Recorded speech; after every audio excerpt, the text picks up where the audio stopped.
Hello student, good afternoon. Myself Vijay Kumar Yadav from mechanical department.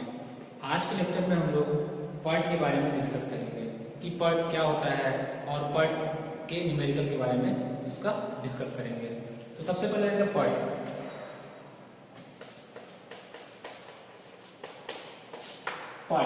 PERT क्या है? एक network technique है। हमने जब डिस्कस किया था नेटवर्क टेक्निक के बारे में, तो नेटवर्क टेक्निक में हमने दो मेथड्स होते हैं नेटवर्क टेक्निक के। फर्स्ट है सीपीएम, जो होता है क्रिटिकल पाथ मेथड, जिसका ऑलरेडी हम लोग डिस्कशन कर चुके हैं और उसका न्यूमेरिकल बना चुके हैं। अब हम लोग क्या करते हैं, उसका सेकंड जो मेथड है पर्ट के बारे में डिस्कस करते हैं कि पर्ट में क्या होता है और वो कैसे वर्क करता है। तो पर्ट जो है आपका नेटवर्क टेक्निक मेथड है, ओके। और इसका फुल फॉर्म जो होता है आपका होता है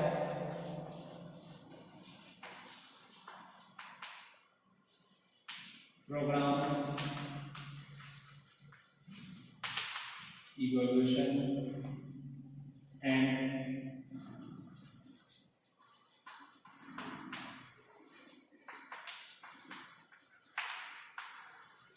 technique. Program evolution and value technique, ये पर्ट का फुल फॉर्म है। पर्ट में जो टाइम अप्रोच होता है वो कौन सा टाइम अप्रोच होता है? इसमें जो टाइम अप्रोच होता है वो प्रोबेबिलिस्टिक टाइम अप्रोच होता है। Probabilistic time approach. पर्ट में क्या होता है, इसमें जो प्रोजेक्ट की कंप्लीशन होने की जो चांसेस है वो प्रोबेबिलिटी में अपन बता सकते हैं, प्रोबेबिलिटी में शो करते हैं।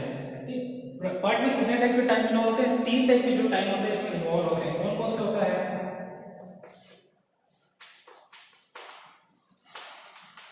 ऑप्टिमिस्टिक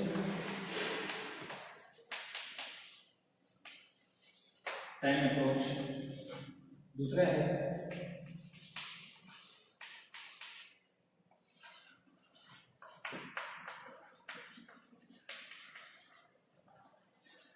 टाइम अप्रोच, थर्ड है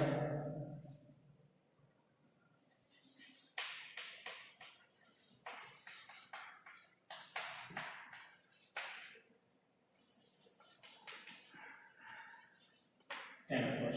तो पर्ट में जो है 3 टाइप के टाइम इन्वॉल्व होते हैं, optimistic time approach, most likely time approach और pessimistic time approach.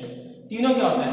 Optimistic time approach को हम लोग करते हैं टीओ से और मोस्ट लाइकली टाइम अप्रोच को पीएमएल से और पेसिमिस्टिक टाइम अप्रोच को टीपी से रिप्रेजेंट करते हैं। अब देखते हैं कि तीनों में क्या रिलेशन होता है, कैसे कैसे टाइम लगता है, कितना टाइम लगता है। तो ऑप्टिमिस्टिक टाइम अप्रोच में वैसा वर्क होता है जिसमें जो कंडीशन है हमारे क्या रहेगा, फेवरेबल रहेगा।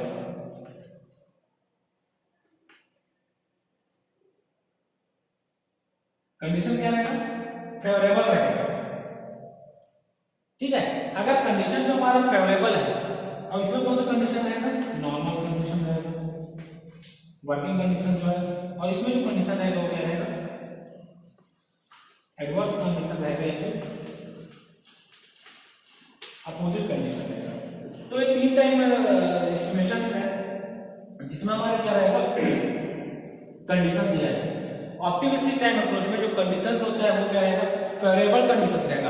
अगर कंडीशन जो हमारा फेवरेबल है तो हमारा जो टाइम है उस टास्क को कंप्लीट करने के लिए जो टाइम लगेगा वो क्या लगेगा? कम टाइम लगेगा, क्योंकि कंडीशंस क्या है? फेवरेबल है, इसलिए इसमें जो टाइम लगेगा वो कम लगेगा। अब बात करते हैं मोस्ट लाइकली टाइम। तो मोस्ट लाइकली टाइम में जो टाइम लगना है वो क्या लगेगा? हमको नॉर्मल टाइम लगता है, नॉर्मल कंडीशंस जो है वो लगेगा, तो उसमें जो टाइम कंज्यूम करेगा नॉर्मल टाइम लगेगा। अब पेसिमिस्टिक टाइम अप्रोच में क्या होता है, जो टाइम टेकिंग रहेगा टास्क का वो ज्यादा रहेगा। ज्यादा कैसे रहेगा? क्योंकि उसमें जो कंडीशंस है वो क्या रहेगा? हमारे अगेंस्ट है, हमारे एडवर्स है। कंडीशन जो एडवर्स है हमारे अगेंस्ट है, अपोजिट है, इसलिए इसके जो प्रोजेक्ट के टास्क कंप्लीट होने के जो चांसेस है उसमें क्या रहेगा, जो टाइम टेकिंग रहेगा वो क्या रहेगा? ज्यादा रहेगा compare to most likely and optimistic. तो ये तीनों में रिलेशन होता है। तो इसको हम लोग कैसे शो कर सकते हैं? टीओ में सबसे कम समय लगता है,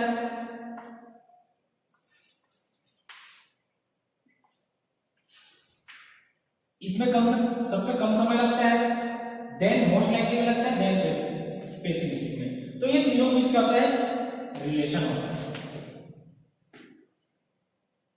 optimistic, most likely and pessimistic time approach के इसमें ये रिलेशन होता है। तो पर्ट में जो टाइम दिया रहेगा कोई भी एक्टिविटी है, सपोज ये एक्टिविटी है,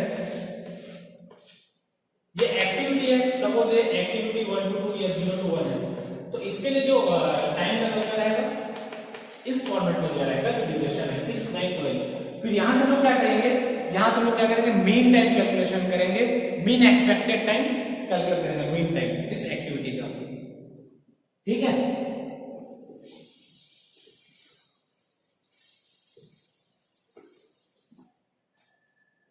तो हमारा जो मीन टाइम है, अब यहाँ पे कुछ फॉर्मूला है, टर्मिनोलॉजी ऑफ वर्ड प्रॉब्लम का देखते हैं, तो उसमें क्या क्या टर्मिनोलॉजी है। तो सबसे पहले उसमें मीन टाइम,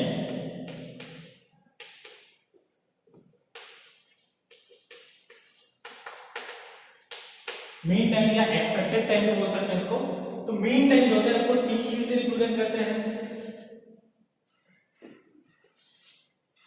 इसको टी से रिप्रेजेंट करेंगे, म्यू से रिप्रेजेंट कर सकते हैं, या कई जगह इसको टीएम से रिप्रेजेंट करते हैं। तो ये होता है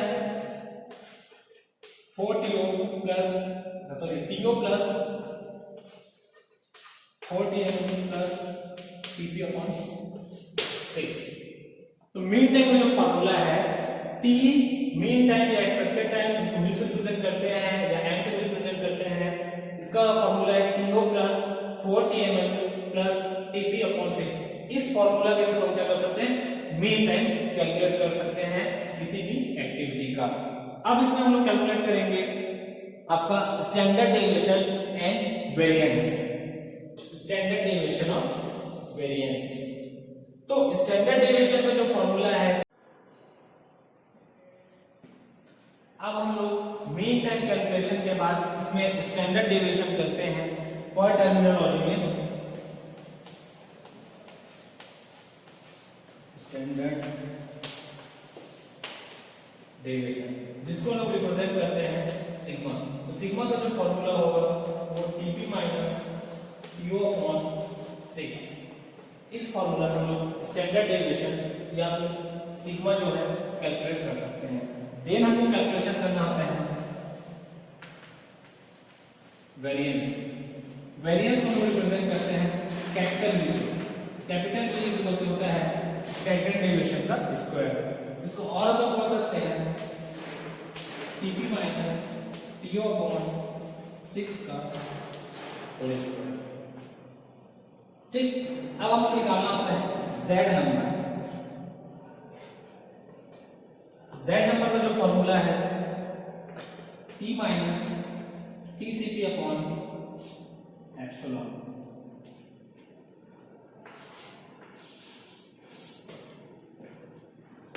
तो ये कुछ फॉर्मूलाज है जिसके थ्रू हम लोग क्या कर सकते हैं,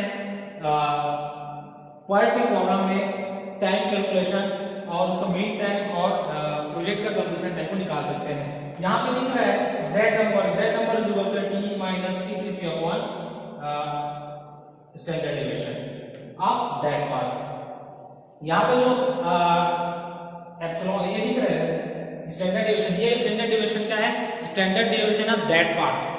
दैट पाथ मींस किसी भी नेटवर्क में अगर हम पाथ की बात करते हैं तो कौन सा पाथ होता है हमारा, वो क्रिटिकल पाथ होता है। मींस यहाँ पे जो हम स्टैंडर्ड डेविएशन लिखेंगे पर्टिकुलर इस फॉर्मूला में, वो क्या हो जाएगा, standard deviation of that path. That path means standard deviation of critical path. तो जो भी उस नेटवर्क में क्रिटिकल पाथ आएगा, उस क्रिटिकल पाथ कौन सा होता है, क्रिटिकल पाथ होता है किसी भी नेटवर्क में जो पाथ सबसे लॉन्गेस्ट टाइम कंज्यूम करता है या लॉन्गेस्ट टाइम टेक करता है, दैट इज क्रिटिकल पाथ, ठीक। तो क्रिटिकल पाथ का स्टैंडर्ड डेविएशन यहाँ पे उसको मेंशन करेंगे, वहां पे लिखेंगे।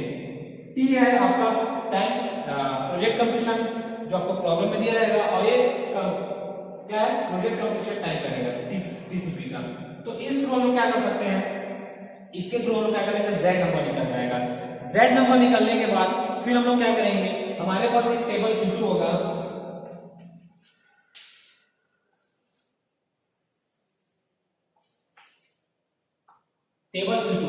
टेबल C2 की सहायता से with the help of table C2 हम क्या करेंगे, with the on the basis of Z value हम क्या कर सकते हैं, प्रोबेबिलिटी निकाल सकते हैं। वहां पे हमारे पास कॉलम्स बने रहेंगे, ठीक है। इस कॉलम्स के थ्रू क्या कर सकते हैं, आपको C2 की वैल्यू टेबल C2 से Z नंबर के बेसिस में आपको प्रोबेबिलिटी उस प्रोजेक्ट के कंप्लीट होने के उस नेटवर्क के कंप्लीट होने के प्रोबेबिलिटी हमको फाइंड आउट हो जाएगा। तो ये क्या था हमारा पूरा पॉइंट का न्यूमेरिकल पॉइंट का टर्मिनोलॉजी था कि हम कैसे कैसे पॉइंट की प्रॉब्लम में क्या क्या टाइम एस्टिमेशन होता है, उसमें 3 टाइम एस्टिमेशन है। फिर हमारे पास वहां पे मीन टाइम निकालने का फॉर्मूला है TO plus TML plus TP/6, फिर स्टैंडर्ड डेविएशन का फॉर्मूला है, देन वेरिएंस, देन लास्ट में Z नंबर। तो ये सब क्या था हमारा पॉइंट के बारे में डिटेल था।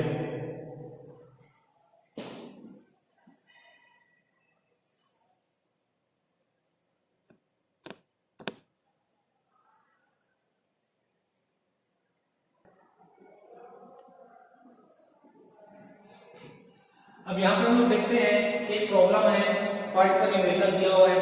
कैसे दिया हुआ है, यहाँ पे जो टाइम दिया हुआ है सीपीयू में रहता है तो सिंगल टाइम दिया रहता है, जैसा कि आप देख सकते हैं यहाँ पे। ये पॉइंट का प्रॉब्लम है, पॉइंट के प्रॉब्लम में क्या रहता है, जो टाइम दिया रहता है 3 के फॉर्मेट में दिया रहता है, TOTM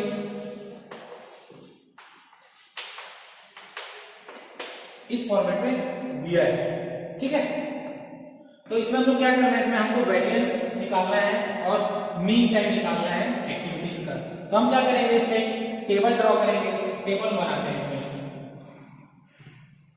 तो यहाँ पे टेबल बना देंगे,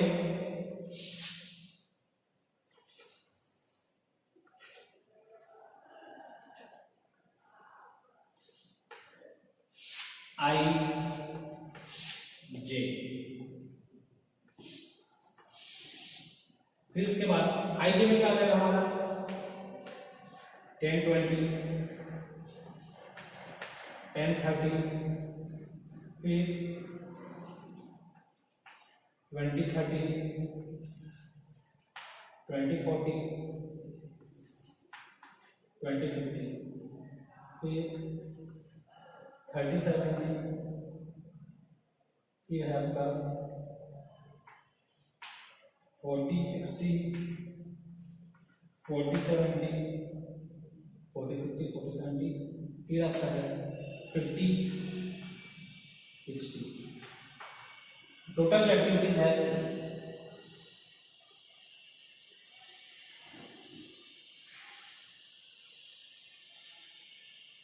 9, ठीक। ये हो गया हमारा एक्टिविटीज। अब हम लोग इसको क्या करेंगे, जो आपको प्रॉब्लम में दिया है उसको हम लोग क्या करेंगे, टेबल फॉर्मेट में करेंगे। तो ये हो जाएगा हमारा TO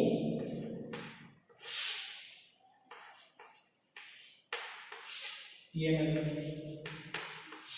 TP, और फिर हम निकाल सकते हैं standard deviation TP minus TO upon 6, और मीन टाइम निकाल सकते हैं TO प्लस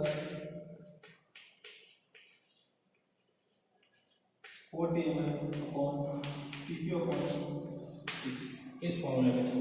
तो एक्टिविटी 1 to 2, एक्टिविटी 10 to 20 के लिए क्या है 6 9 12, फिर 10 to 30 का 4 7 8, देन 20 to 30 का है 14 17 20, फिर 20 to 40 सॉरी ये था 20 to 30 का। अब 20 to 40 में 7 10 13, फिर 20 to 50 3 5 9, फिर 30 to 70 में है 13 18 25, 40 to 60 में है 10, फिर 40 to 70 12 15 18, फिर 50 to 70, फिर 50 to 60, 50 to 60 में है 9 11 12। एक और आपका छूटा हुआ है आप लोग 40 to 70 हो गया, 32 to 70, 60 to 70।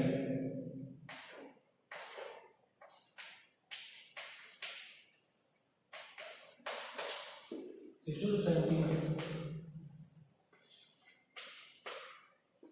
तो ये डिफरेंट, ऐसा हमको क्या करना है, टेबल बनाना है। इस टेबल के थ्रू क्या कर सकते हैं, जो भी वैल्यू हमको दिया है उसको पुट कर दीजिए। ठीक, अब क्या करेंगे, इसको टेबल फॉर्म में कैलकुलेट करते, फिर हम लोग इसका स्टैंडर्ड ड्यूरेशन निकाल सकते हैं। जैसे हमारा एक्टिविटी 10 to 20 का टीपी माइनस टीओ, 10 to 20 के टीपी माइनस टीओ, टीओ कितना है 12 टीपी और टीओ कितना है 6/2, तो 6 माइनस 3, यहाँ पे जो स्टैंडर्ड डेविएशन आ जाएगा 3 आ जाएगा, 12 माइनस 6 3। सेम वैसी ये एक्टिविटी 10 to 30 के लिए,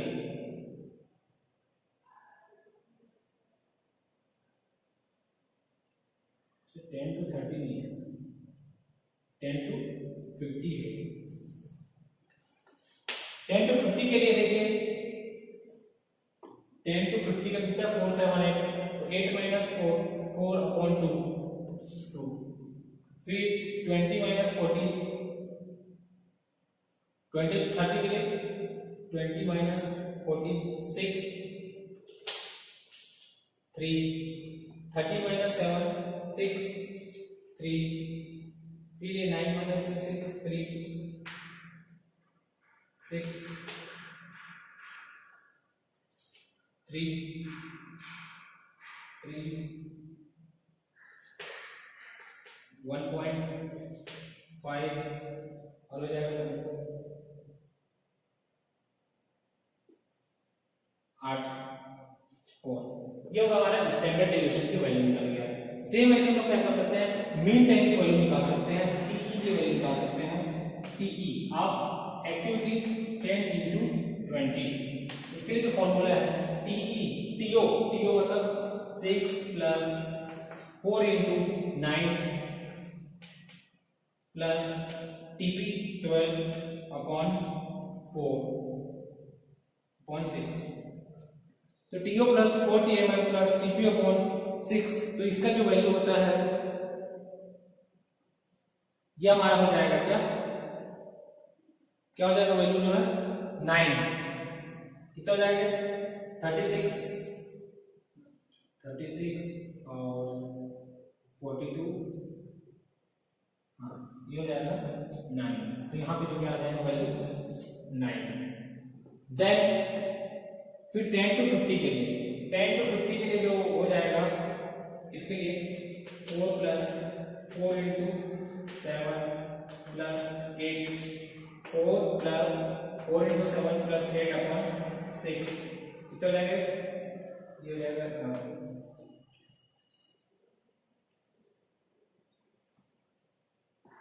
ये हो जाएगा 6.7।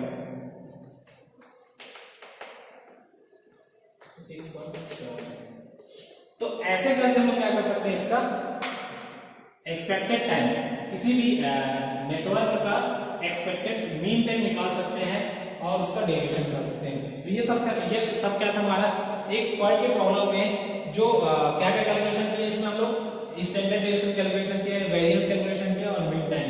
इसके थ्रू हम लोग क्या कर सकते हैं, किसी भी एक्टिविटी में क्रिटिकल पाथ, जब मीन टाइम निकलेगा तो मीन टाइम के बेसिस पर हम क्या कर सकते हैं, यहाँ पे क्रिटिकल पाथ फाइंड आउट कर सकते हैं, और अदर जो भी आपको फाइंड आउट करना है, जैसे फ्लोट है या वो सब चीजें हम लोग फाइंड कर सकते हैं। तो ये क्या था हमारा ऑल अबाउट था पर्ट के इंट्रोडक्शन, टर्मिनोलॉजी एंड पर्ट के न्यूमेरिकल के बारे में। तो आज के क्लास में इतना ही है, थैंक यू।